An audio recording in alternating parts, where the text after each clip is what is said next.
So the topic of the talk, the theme you probably gathered is equanimity. So the title of the talk is Equanimity in Troubled Times. So in the meditation that we just did, hopefully some of you were able to notice some either craving or clinging that was drawing your attention, that you wanted something, you know, a coffee or a drink or a nap, or it could be anything. Or you may have noticed some pushing away or some aversion to something uncomfortable. So tiredness or pain in the body or hunger or thoughts, you know, stories coming up that were bothering you. So notice that our experience on the cushion and then in everyday life, that's going on all the time. We're sort of being pulled towards things and we're pushing away other things. So there's this kind of movement. And so my offer was to try the mantra of let it go, and just see if relaxing around that discomfort could enable you to be able to be with it, to sit with it, whatever that discomfort was. So I noticed while sitting here, and at this, you can simultaneously have all these things going on at the same time. I had a noise of voices, people talking in the next room I had aversion to, but at the same time I had the noise of crickets outside, which I had a real enjoyment of. So I could feel that clinging and aversion at the same time. And I felt in my body the difference. When I tuned into the voices, I had this tension and discomfort. And when I tuned into the crickets outside, I had a relaxed, kind of comfortable feeling. So all this mindfulness practice we're doing gives us that ability to tune into these reactions we have to everything in our life, small things and large things.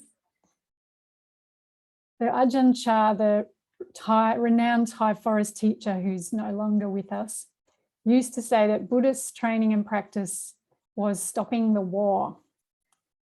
He said, we human beings are in conflict, in battle, at war with so many things, with one another, with our ideas, our ideals, with our wishes, our hopes. We're in conflict when it's too hot and when it's too cold, and how it tastes and how it sounds and how they are.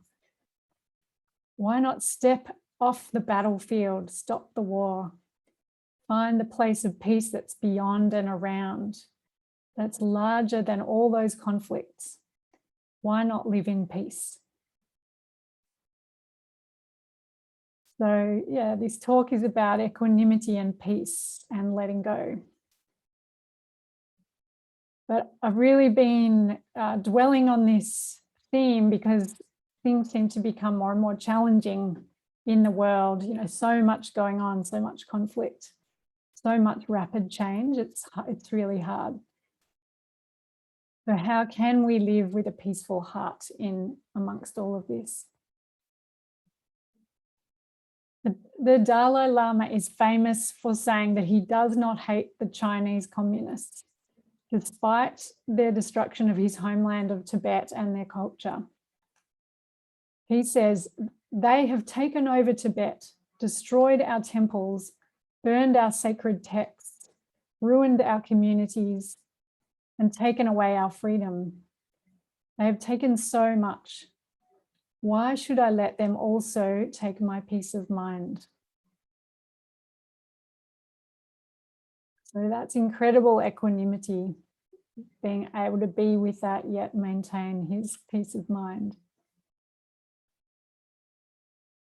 And it does seem more and more that living in this world is, if you are open and aware to what's going on, or even if you just turn on the news for 5 minutes, it's very hard. And if you have even an ounce of compassion for others or for nature, you know, how can we not be affected and react to, you know, the battles in the Ukraine or the impact of climate change, or the many places being destroyed? How can we not react with grief, sadness, fear, anger? I mean, it's a natural response. I know I turned on the news and saw some bombed out villages in the Ukraine, and they had bombed a hospital where there were women actually in labor giving birth. Just horrific images, and, you know, feeling into what those women must have gone through at that moment. It's heartbreaking, really. So I want to investigate this question: how do we foster equanimity in the face of these difficult emotions, whether it's in our lives, our own challenges, and in the world, like facing or being exposed to these sorts of battles, wars, and natural disasters, to name a few.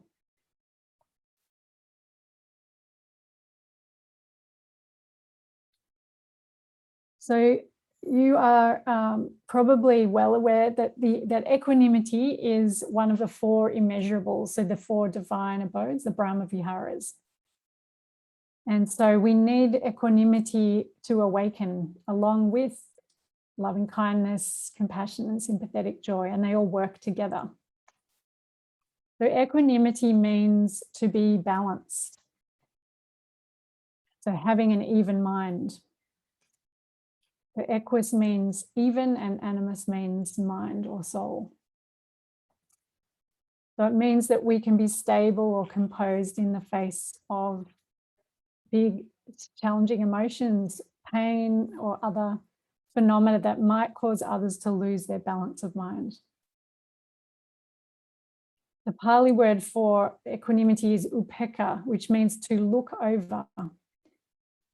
And this refers to the equanimity that arises from the power of observation, so your awareness practice, the ability to see without being caught up by what we see. So as we develop this ability, it gives rise to a great sense of peace.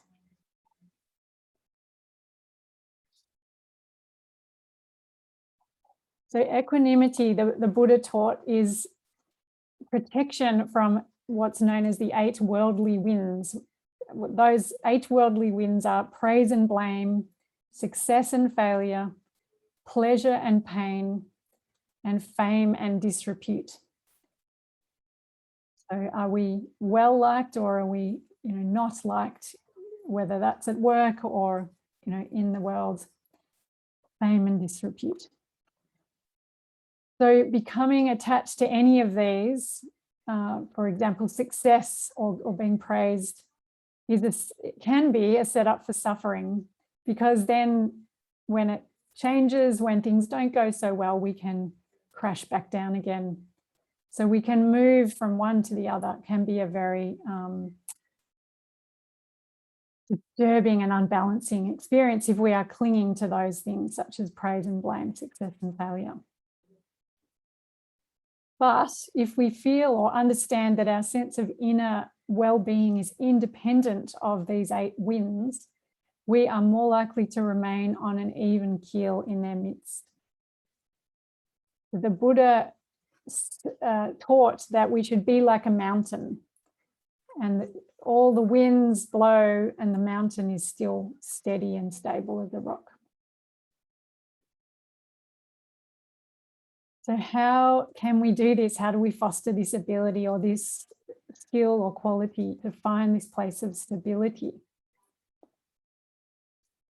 So our awareness practice, mindfulness, is one of the major keys to this. So there's 3 aspects to practicing mindfulness that give you this skill or this ability. So firstly, that seeing that I mentioned, being able to see the whole picture. we can see our emotional reaction rather than getting caught up and consumed by it. So you might start to notice, for example, habits of mind like beating yourself up, that kind of self-criticism. That might be a common reaction that you have. And your mindfulness practice can give you the ability to see into it and say, oh, I'm giving myself a hard time again, and rein it in and choose to change that.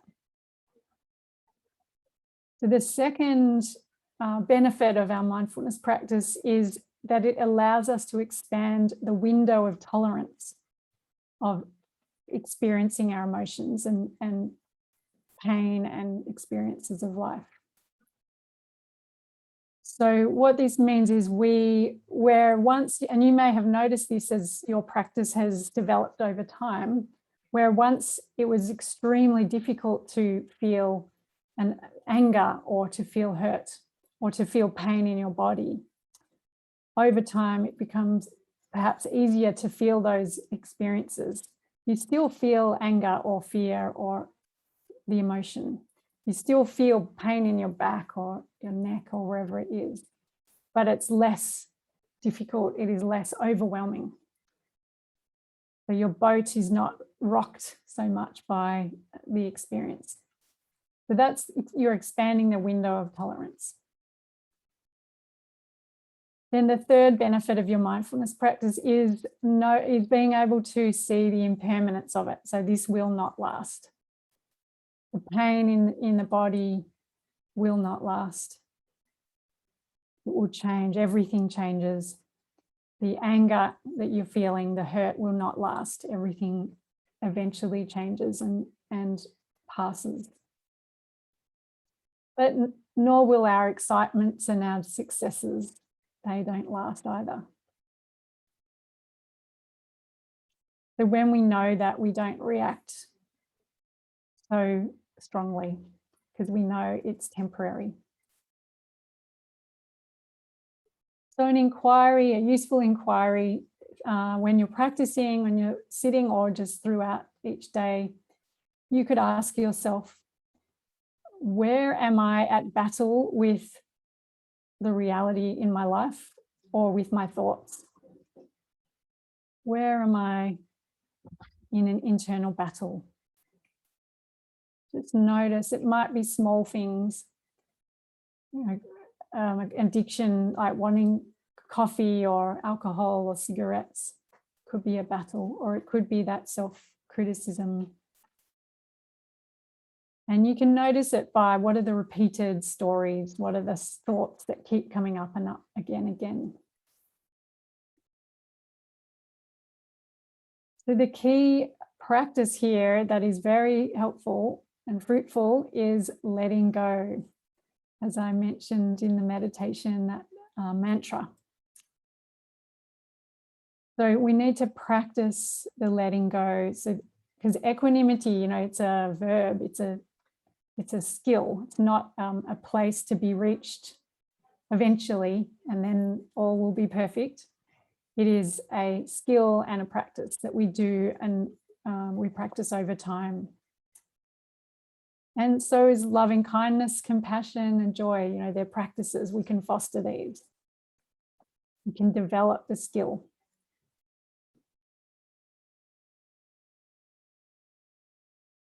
So when you're sitting, that meditation is a great opportunity to do this, and you can choose, like we did in the practice today, a particular desire or aversion that keeps coming up for you, and see if you can soften around it, give it compassion and let go.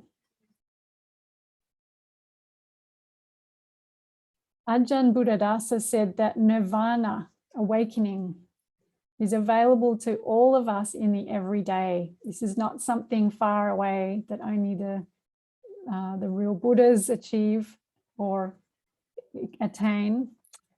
This is something we can experience in bite size or greater experiences in the everyday. So Ajahn Buddhadasa said, nirvana is the coolness of letting go. the inherent delight of experience when there is no grasping or resistance to life. It is always available. The coolness of letting go. So this coolness points to the experience of not feeling all heated up or worked up about something that we're resisting or grasping. So, for example, you may feel anger towards Putin for invading the Ukraine, or, I often feel anger with our Prime Minister for not doing something about climate change. And when I get into that experience, if I get overwhelmed by it, it's heat in the body and the mind. So it's the opposite of that coolness of letting go. But I should point out that the coolness is not indifference. So indifference is the near enemy of equanimity. So it's kind of disguised as equanimity, but it's not true equanimity. And the far enemy, by the way, is hatred. So indifference is when we close our heart to something. So it doesn't have that loving and compassionate aspect. It's like, I don't care. So many people in Australia, when thinking about asylum seekers and refugees, for example, who've come to the country on boats, say, I don't care about those refugees locked up in detention. We've got enough people in Australia. We don't need more. So many Australians, I think, tell themselves this sort of thing to cultivate indifference, because it's less painful in the short term to deny our compassion for other people. And I think it's an attempt to shore up a sense of safety that my world, my Australia won't change. So this is a reaction. People are blocking a natural compassion for other people who are suffering by falling into indifference or perhaps hatred.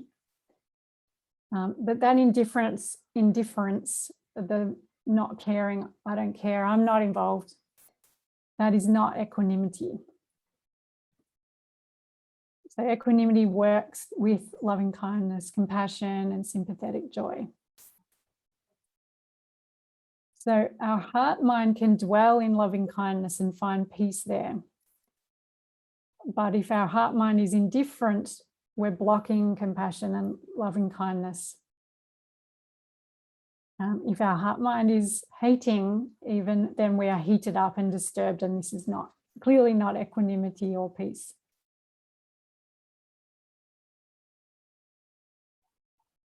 So one question about equanimity that I have pondered for many years, and many other people have asked me also, is that if we see things in the world that we think are wrong, that we just can't accept, and we want to change them. We want to be activists. We are activists. We are in social change, even in small ways, helping people because we want to change things. How does this wanting to change the world and not accepting it sit with equanimity? They seem to be at opposite ends of the spectrum, or at odds in some way. And I often ask myself, if I'm equanimous, if I'm completely at peace, will I just stop trying to make the world a better place? Will I just sit and meditate all day long and not ever try and engage with the world? So I'm going to investigate this question for the last part of my talk. So there's a famous serenity prayer you may have heard, which goes like this: God, give me strength to accept the things I cannot change, the courage to change the things I can, and the wisdom to know the difference. I think this quote is really wise, really beautiful. The strength to accept the things I cannot change acceptance is a fundamental aspect of equanimity and peace. We cannot change everything. We can only change a small amount as one person. But then we need the courage to change the things that we can rather than being apathetic. And the wisdom to know the difference. So wisdom is the key to all of this, and that's what we're developing also in our practice.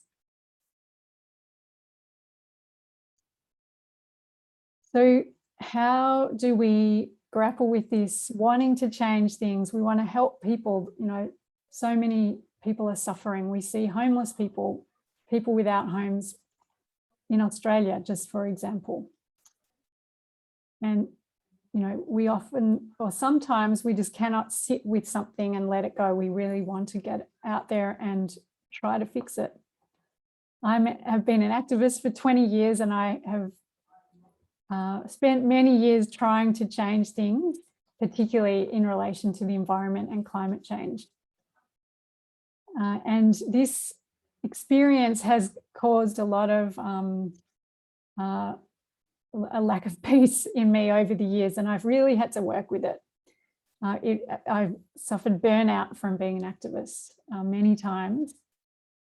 But what has evolved for me over the years is that by letting go a bit more, being more equanimous about whatever the issue I'm facing, be it climate change or something else, I'm able to feel less anger with, you know, politicians, with business leaders, with mining companies, fossil fuel companies.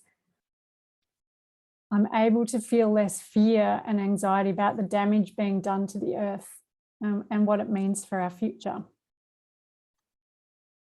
Not to mention the threat and destruction to millions of species already who are under threat right now or who are extinct.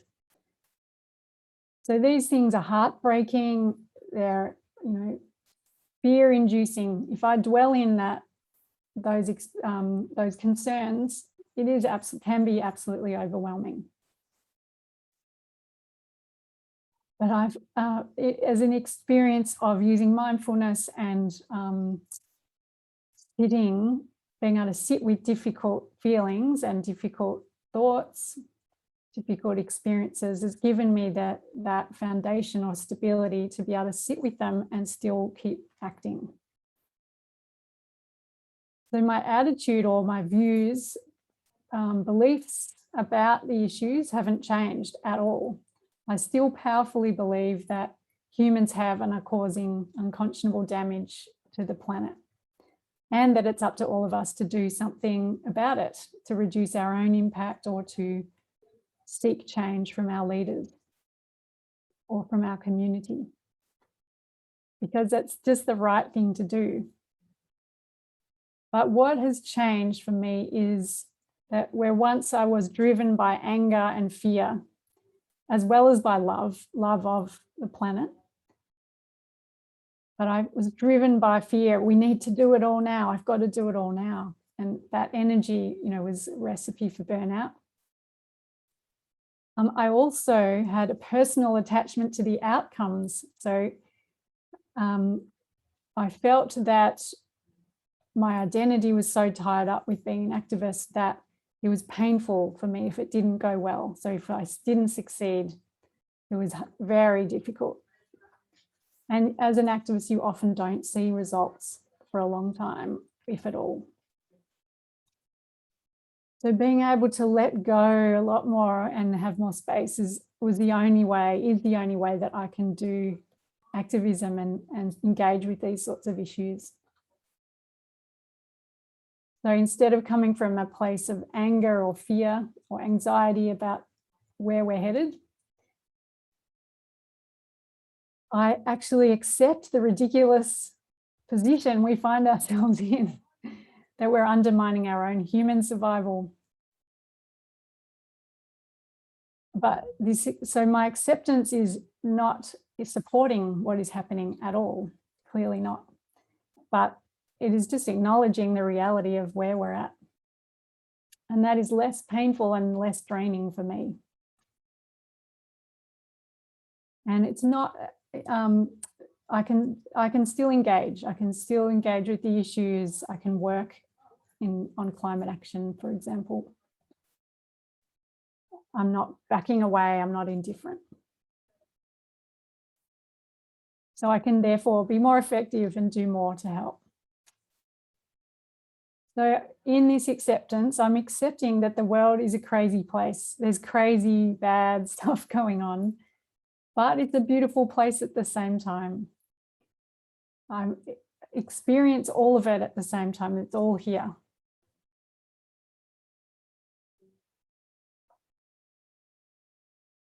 And then to put it simply, what I notice is the more I meditate and practice this letting go, the less angry I am without Scott Morrison or with Putin or whoever the leader may be at the time.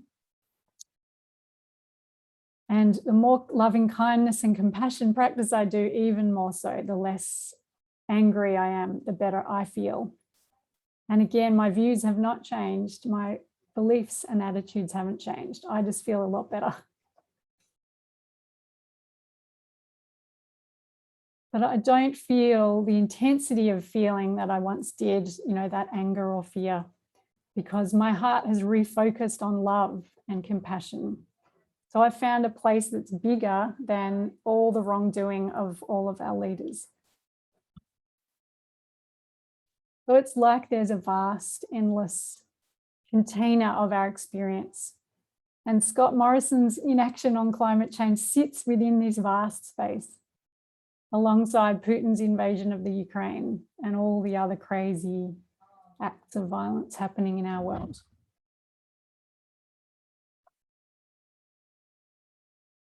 And a quote from R.H. Blythe. In this wisdom, things are beautiful, but not desirable. Ugly, but not repulsive. False, but not rejected. What is inevitable, like death, is accepted without rage. What may not be, like war, is the subject of skillful action, and the more effective because it is not powered and blinded by rage and hate. We may recognize an oppressor and resolutely act to remove the oppression, but we do not hate him. Absence of hatred, disgust, intolerance, or righteous indignation within us is itself a part of our growth towards enlightenment. So I will say that this is a work in progress for me and for everybody, and including most activists, I would imagine. So to finish, the key, I think, to this I've mentioned is for divine abodes. So compassion, I think, is the key to be able to act. So wisdom and compassion go hand in hand, and that's what we are developing through our practice. And the natural result of compassion is to want to act to help people and to protect nature, to protect all beings. So we use our wisdom to work out the best course of action. Again, Ken Jones writes that compassion is the everyday face of wisdom. The everyday face. So compassion can be small moments in our day. And he says that Buddhist or non-Buddhist, it is our common humanity, our Buddha nature, that moves us to compassion and to action for the relief of suffering. These stirrings arise from our underlying relatedness to all living things, from being brothers and sisters to one another. Buddhist spiritual practice, whether at work or in the meditation room, ripens alike the transcendental qualities of compassion and wisdom. So just to summarize, sum up what I've said, that naturally as we practice the Dharma and we meditate, our wisdom and compassion will naturally arise as we realize that we are deeply connected to everything and everyone ultimately. But our equanimity enables us to respond in a peaceful way when we really feel for, those people suffering in the Ukraine, for example. We won't get tossed around so much on the waves of emotion, but we can settle into the vast ocean that we are all part of. So following our wise heart will lead us towards action in whatever way is most appropriate for you. It could be as small as donating to flood victims or as big as running for parliament, who knows? Depends where you're at. So importantly, we know that while all our actions are important, we can never control the outcome of them.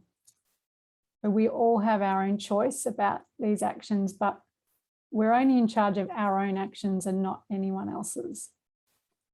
So let's act, but with letting go at the same time of the outcomes. And I'll finish with a short poem, an early Buddhist poem from the Therigatha. If your mind becomes firm like a rock and no longer shakes, in a world where everything is shaking, your mind will be your greatest friend and suffering will not come your way.